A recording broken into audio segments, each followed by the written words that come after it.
అందరికీ నమస్కారం అండి. ఈరోజు జీవామృతం ఏ విధంగా తయారు చేసుకోవాలి, వాటి ఉపయోగాలు అనేది తెలుసుకుందాము.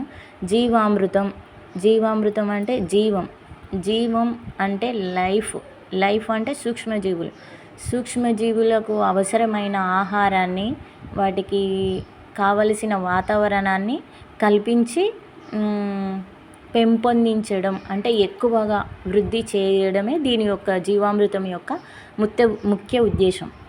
ఇప్పుడు జీవామృతానికి కావాల్సినవి ఆవు పేడ, ఒక పెద్ద డ్రమ్ము తీసుకొని 200 లీటర్ల నీళ్ళు, 10 కేజీల ఆవు పేడ, 10 లీటర్ల ఆవు మూత్రము, 2 కేజీల శనగపిండి, 2 కేజీల బెల్లము, 1 కేజీ పుట్టమన్ను.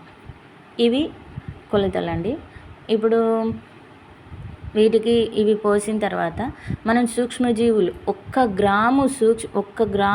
గ్రాము ఆవు పేడలో 300 కోట్ల సూక్ష్మజీవులు ఉంటాయి. అంటే మనం ఇన్ని కేజీలు తీసుకుంటున్నాం కదా, అనంత కోటి సూక్ష్మజీవులు ఉంటాయి ఇందులో. అందుకు ఆవు పేడ చాలా అంటే చాలా బాగా మంచిది ఆవు పేడ. ఇప్పుడు ఆవు పేడ, ఆవు మూత్రం 2 వేసాం కదా, అందులో ఉన్న సూక్ష్మజీవులు వృద్ధి చెందడానికే మనకు బెల్లము, శనగపిండి వేసినాం. శనగపిండి లేదు, ఎప్పుడు దొరకలేదన్నప్పుడు పళ్ళు ఏవైనా అరటి పళ్ళు, మెత్తగా అయి ఉన్న పళ్ళు వేసుకోవచ్చు. పండ్లు మాగినటివి, వాటికి సంతానోత్పత్తి, అది ఫెర్టిలిటీ, సంతానోత్పత్తి ఎక్కువగా పెరుగుతుంది. అందుకు మనము ఈ విధంగా వేసుకోవాలి.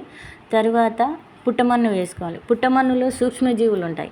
సూక్ష్మజీవులు వీటిని ఇంకా ఎక్కువగా పెంపొందించడం కోసము మనము పుట్టమన్ను వేస్తున్నాం. వీటికి అన్నిటినీ తిని విసర్జించడం ద్వారానే మనకు ఇప్పుడు వేసుకున్న దానికన్నా కొంచెం పైకి అయినట్టు అనిపిస్తుంది. మనం జీవామృతం మొత్తం కలిపేసుకుంటాం కదా.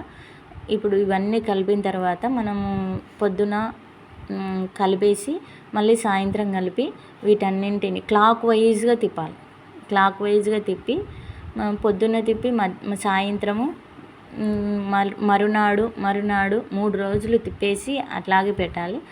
పైన అట్టగడుతుంది, మంచి బంగారు వర్ణం రంగు వస్తుంది. ఇది అప్పుడు మనకు జీవామృతం తయారైనట్టు. జీవామృతం ఇది వేర్లు బాగా భూమిలోకి ఈజీగా చొచ్చుకుపోతాయి.